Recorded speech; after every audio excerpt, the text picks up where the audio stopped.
Yeah. What brought you to Colorado this trip and for the first time?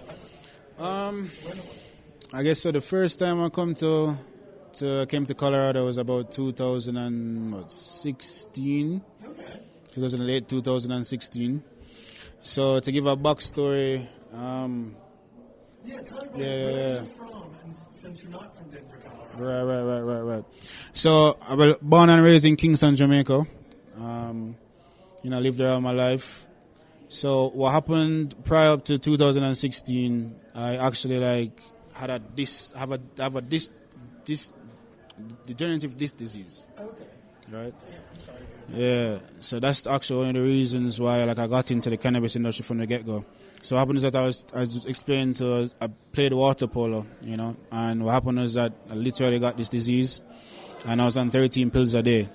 It was horrible. Different muscle relaxations, different kind of pills, and I felt like a zombie walking around. And my girl told me about CBD. She went to CU. She lived in Colorado. Her family's from Colorado. So she told me about CBD. She's like, see the CBD in Colorado. And this is Jamaica. This is before legalization of cannabis. This was like if police see you with a spliff, police see you with a joint, they're going to literally try to lock you up and intimidate you, and it's crazy. So yeah, this is in Jamaica. Okay. Yeah. So oftentimes I think the conception, I guess, or the thought process, and I've never been to Jamaica, so Right. while I've had Americanized food of that version, Right. you and Chef Taj, who's been on this podcast as Right. have kind of shown a little bit more light as to it. But everyone thinks Bob Marley, Yeah, man. Mohegan Bay, Sandals Resorts, bullshit like that. No, man. But in real life, they'll just bust your ass right then and there. No, man. So the only place I think I can think of in Jamaica that's kind of free or like that would be like Negril, like on the White Sand Beach, on the 7 Mile Beach. That's the only place you can really get cannabis freely without any kind of hassle. But anywhere else, trust me on this one. If police see you with weed, if police sees you with a joint, they pull you over and you have weed in your car, you're going to either get that car impounded, you're going to... Different than anywhere else, but that does suck because there is that preconceived notion, obviously through the staple out of, social media and shit like that. But, so it seems like the world has kind of turned there too, so you'll have medicinal cannabis down in Jamaica, huh? Yeah, man, so cannabis cannabis, I believe, decriminalized in Jamaica in 2017, in late 2017. But in 2016, as I said, I went up to Colorado, saw the CBD, fell in love with the CBD. It didn't obviously solve my problem, but it helped on the pain management. I wasn't taking 13 pills. I was feeling like a zombie. So, as a matter of fact, what started that is that I started a CBD company. And when I walked into my first dispensary as well, I said to myself, every Jamaican has to have this access. As a cannabis consumer, it is hard in Jamaica before, dispensaries are available to get good quality cannabis consistently. So when I walked into the first dispensary in Colorado, I was like, I need to bring this to Jamaica. Every Jamaican needs to have access to cannabis. Either it's medicinally for CBD, which I have personal use for because of my, medicinal problem, and recreationally as well, because I burn weed. I smoke herb, so as well for recreational purposes, people need to have access to herb. So that was, that was the beginning. That's awesome. So I guess I love that Colorado kind of has that tie-in to you. But before we get into that nitty-gritty, let's learn a little bit about a young John. What did you do growing up? Because obviously I come from Mississippi. I didn't have any Jamaican friends until I met Taj. Right. But what was life growing up? He kind of had a live music background with his family, and so he got to travel a little bit and try foods and things. What was it like for you? I guess for me, playing a lot of sports, right, right. I was about to say, so that was really my life really growing up I was really deep into sports in terms of the swimming and water polo. Really majority of my life was at the pool at National Stadium.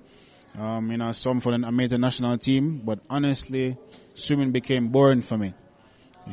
Swimming up and down, literally, day after day. It never had any, I feel like I had no purpose really, except for looking forward to a swim meet. So, one day. No worries. No worries. No, man, no worries. Respect. Thank you. Thank you. Great people up here at Gin House. Yeah, man. delicious. We're drinking white rum and pineapple. I've been harping on it. It's sturdy as an ox. I dig it.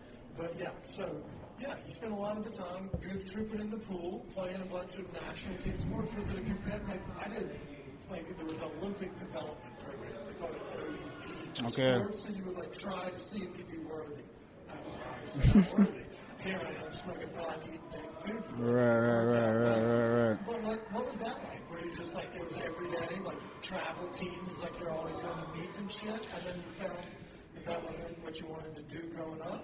How did you make that shift? And was it the pain management of getting injured at water polo? What made the shift in the life from going to partying in the pool to partying in Colorado?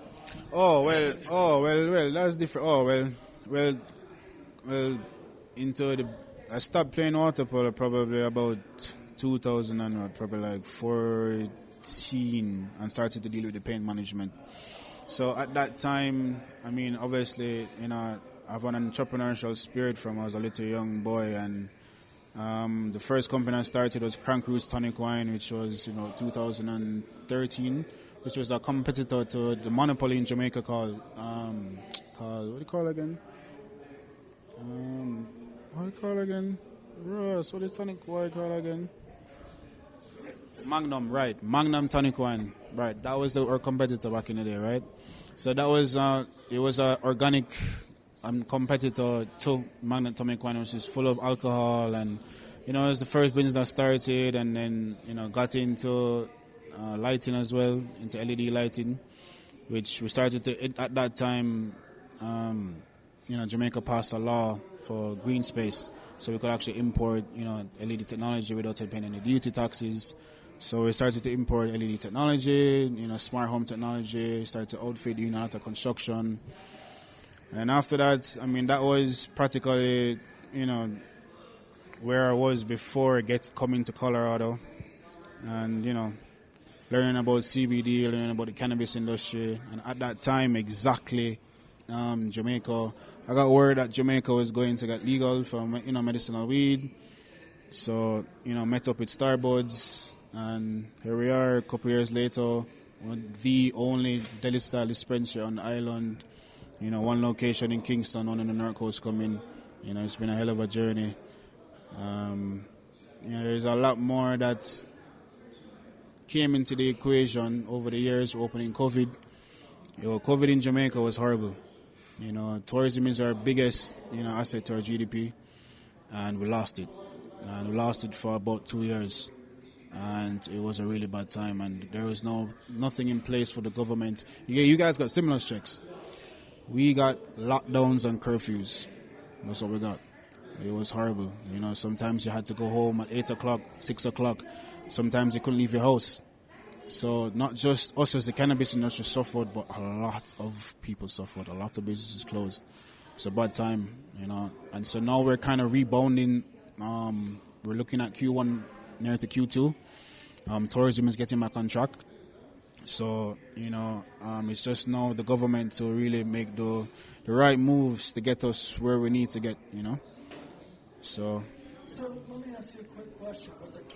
Was the cannabis, industry available to folks during the shutdown? Like, we deemed it essential here because it's medicinal there. So was it on that same bar first off? That's part one. Yeah, man. So we started medicinal from 2017, and we're still in medicinal right now. So how it is in Jamaica, unfortunately, is like Jamaica is a big place for, as you would say, big place for, a big place for ganja. So the thing about it is that people can illegally, could buy, anywhere else could buy herb off the street wherever they want. So now to tell a person that you have to get a medical card to speak to a doctor to pay money. And then the thing about it is that, okay, the first time isn't bad, but other dispensaries in Jamaica are taking advantage of the ignorance of Jamaicans. So Jamaicans don't know that literally it's a doctor's note. In America, in Colorado, you guys have to go to like a authorized doctor. It goes through Med, it goes through the city, or it goes through the states, and the state authorizes your med card. No, in Jamaica doesn't act like that. We as a dispensaries, we have to facilitate that doctor's note for the customers, for the patients. So there's no communication within the dispensaries when and the entity that that has supposed to, I guess, do what you guys are doing in America. So the other dispensaries are practically treating it as a membership. In America, I know you guys have a membership as if you sign over your plans, you get some membership. Yeah, You get like a discount right. from a specific dispensary. Now, what in Jamaica, what the deal is that it's a doctor's note. You get your doctor's note able to buy it at dispensary, and that's what quoted as a membership. So in the Jamaican mind, you're thinking that you only can buy from this dispensary. And then when you want to try different dispensaries, you have to always get a note, because these other dispensaries don't give you back your doctor's note. They hold on to it, unfortunately. So it's like walking around with like a license. You just walk around with like a permit that says, hey, I can buy weed from you legally. Just like how in America. But they don't realize that you can bip and bop from different ones. Right. Damn. And so, and obviously it's a little bit different of a system there, but like cannabis, it was one of those businesses that really flourished during COVID in our at least community, because we had different regimens set up. Obviously, you mentioned the stipends that were in place from the government, but also the work from home may have been a little bit more eased, because we don't have, there was a tourist industry that was affected, but predominantly, your biggest aggregate towards your GDP is in fact tourism. Right. Was cannabis there to be able to kind of help, like, either create jobs, or was it were y'all kind of in the same shithole, like, fuck? Yeah, I think we're all in the same shithole, honestly. Yeah. Damn. And so how did, I guess, bouncing back, was it a community-driven thing, or did the government, like, kind of how have we helped stimulate besides waiving the duty taxes? Obviously, cannabis starting to bring in some more franchisees and, licenses, things of that nature. How does that work down there? How many licenses do we have in Jamaica right now? So we have technically right now about 65 licenses. And that's across cultivation, processing, R&D, retail, and transportation. Okay. Yeah.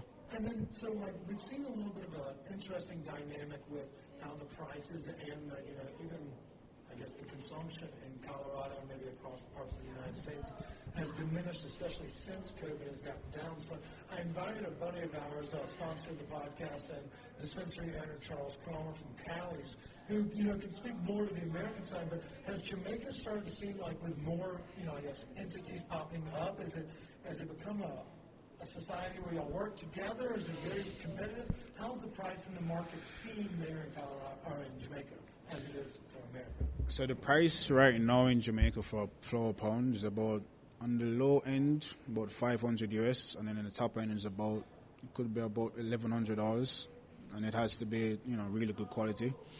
But right now the average is about $8.50 a pound right now. So is it more of a personal consumption, or are people out there buying packs and moving a little bit and doing it the other way?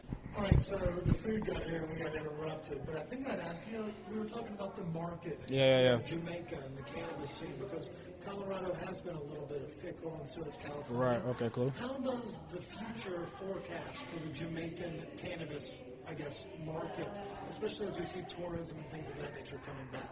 So 2 points. I don't think I've told you about. So we're exporting. Jamaica is actually a place where you can export cannabis. So we're actually exporting to Australia and Germany right now.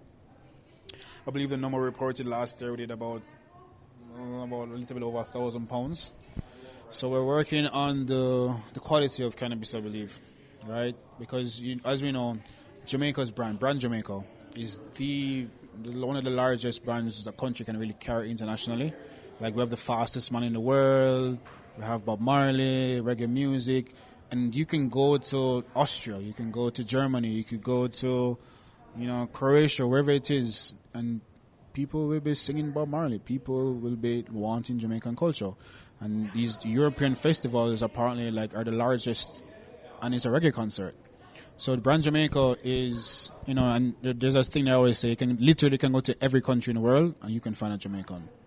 They say there are more Jamaicans living out of Jamaica than actually in Jamaica itself. So there's about, let's just say, 3 million Jamaicans living. There's about 3 million Jamaicans living outside of Jamaica. So we spread out. So our culture is very, very large. So brand Jamaica, when it comes down to cannabis, lots of people want, are interested, have the interest into, or cannabis or genetics, because they know what it comes with, the quality. Every single time, you're not going to disappoint. It's organically grown, and as we all say, it has